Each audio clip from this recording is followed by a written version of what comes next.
Hello folks, I'm lucky enough to be spending some time with the Polestar 1 this week, the lesser spotted Polestar 1. In fact, only 1,500 of these cars are being made, and what do you think? It's a bit of a thing of beauty, is it not? The car has a 2-litre inline 4-cylinder supercharged and turbocharged petrol engine combined with a raft of EV technology. So this car shares a lot of its underpinnings with the Volvo S90, albeit on this car there's a lot more carbon fibre involved and a lot of extra stiffening in that chassis. You've got these glorious 21-inch wheels with absolutely huge Akebono 6-piston brakes, and inside profile like this, I can't think of many sexier looking cars. It really does look nice. Moving round to the back, we've got these big carbon trimmed exhausts. This one here, by the way, on this actual car has received Matt Watson's Stick of Truth in the past, so just thought I'd let you know that. And the front of the car will, I'm sure, delight Volvo lovers and Polestar fans alike. It's a good looking car.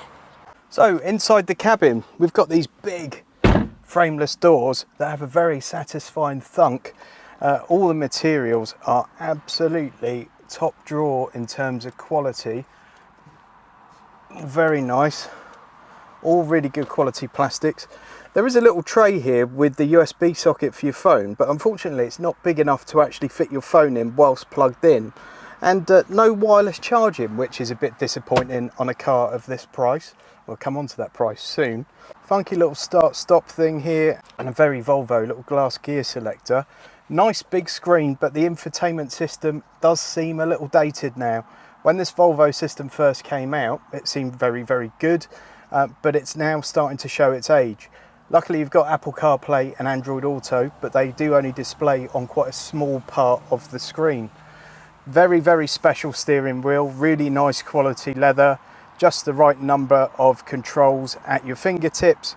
You've also got voice commands, digital driver information display, and really the whole thing just reeks of quality. I am being very picky here because in general terms the interior quality of this car is right up there with the top brands. Now in the back here there are a couple of seats. You'll maybe get a couple of kids in there, but they're not going to be riding in comfort. It's very, very compact, and yeah, it's not one for 4 passengers really. Now, despite the boot providing a bit more theatre than most, with the cable bag in position here, it's only 126 litres of boot space, and that in a car that's 2 metres wide and 4.6 metres long. Obviously there is a ton of technology in this car, but 126 litres of boot space in what is a Grand Tourer seems a little light to me. Now, one of the problems here, let's say we do have a passenger small enough to get in the back. We're just going to put the seat forward so that they can actually get in. I have to unclip that. That's about it. That's the space they've got to get in, and as you can see, it's not that rapid, is it? Right folks, so there's several different drive modes in this. The one you'll spend most of your time in is just hybrid mode, and that will automatically put you between electric and petrol power as required to give you the most efficient sort of journey. Average MPG on this car at the moment, I haven't done a great deal in it myself, I don't know how it's been driven previously, but it's putting out sort of 45 MPG, which I don't think is too shabby for a car of its size, or performance for that matter. Onto performance, it's got 609 horsepower when you've got it in power mode, so that's absolute peak power. The petrol engine itself is a 2-litre 4-cylinder Volvo unit. It's the one from the T8 XC90. That's turbocharged and supercharged, and you've obviously then got the EV side of things to sort of complement that. 0-62 is a very respectable 4.2 seconds. And although you get quite a pleasing noise coming from the car when you give it the full beans in power mode, you don't get that theatre you would get from something like a big V8, and you don't get the acceleration that you would get from a pure EV. The eagle-eyed amongst you may have noticed that I'm sitting on the wrong side of the car. This is not camera trickery, these things are only available as left-hand drive. Given that they're only producing 1,500 of them worldwide, I guess they thought, why produce a special version for, you know, probably 3 main markets when we're only going to do 1,500 cars? We'll just do a left-hand drive. If you want one, you'll put up with it. I'm sure you don't need me to tell you that having a left-hand drive in the UK is not ideal.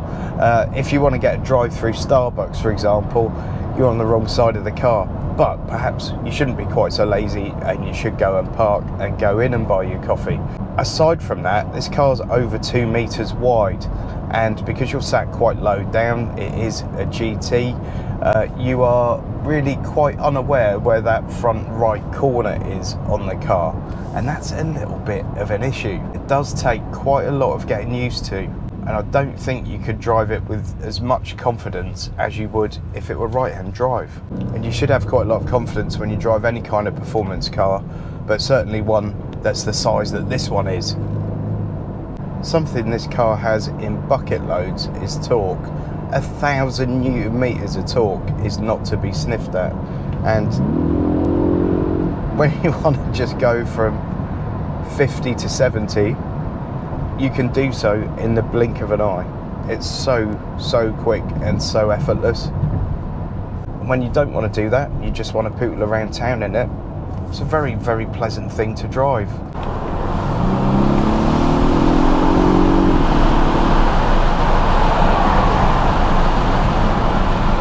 Now this is a big heavy car on 21-inch wheels with low profile tyres.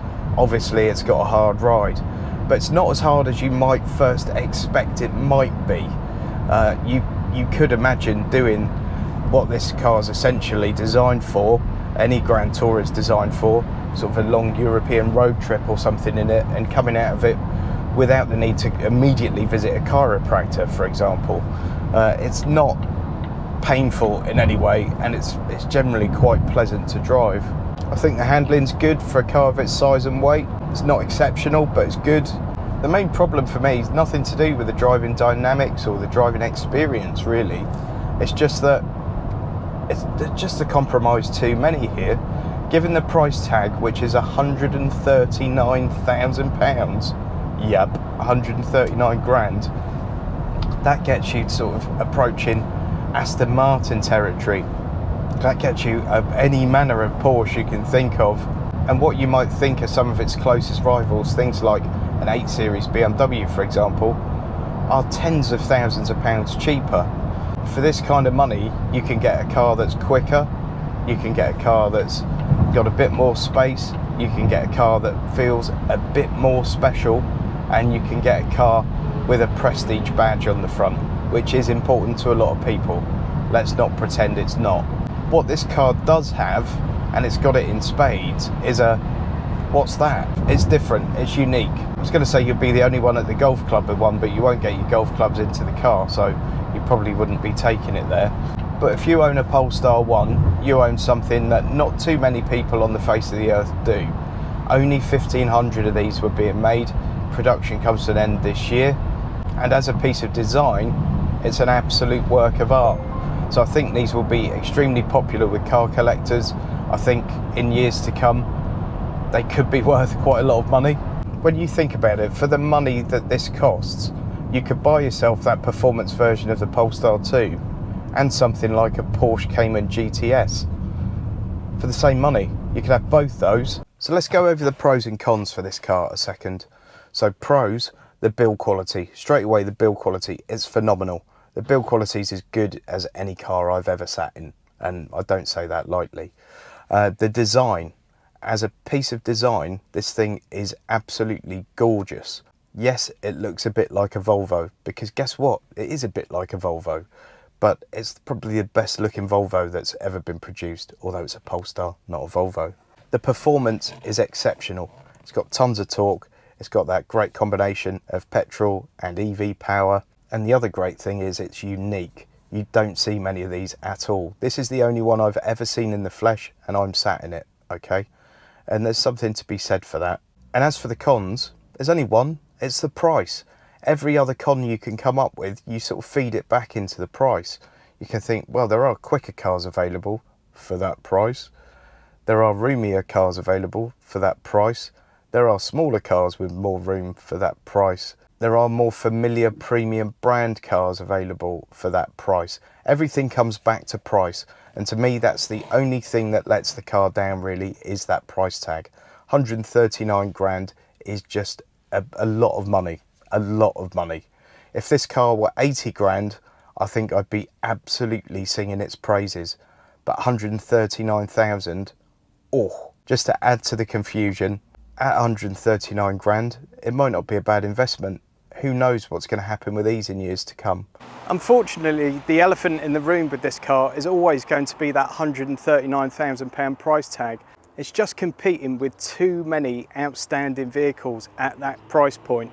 And it's a lot of money to spend on what's essentially a Polestar stroke Volvo. We also have to factor in that the car does have a number of compromises. As good as it is, it's got a number of compromises. I think this will be a great car for collectors in future, but unfortunately, I don't think it'll ever be one for me. Thanks ever so much for watching, guys. Don't forget to like and subscribe and click that notification bell. I'll see you next time.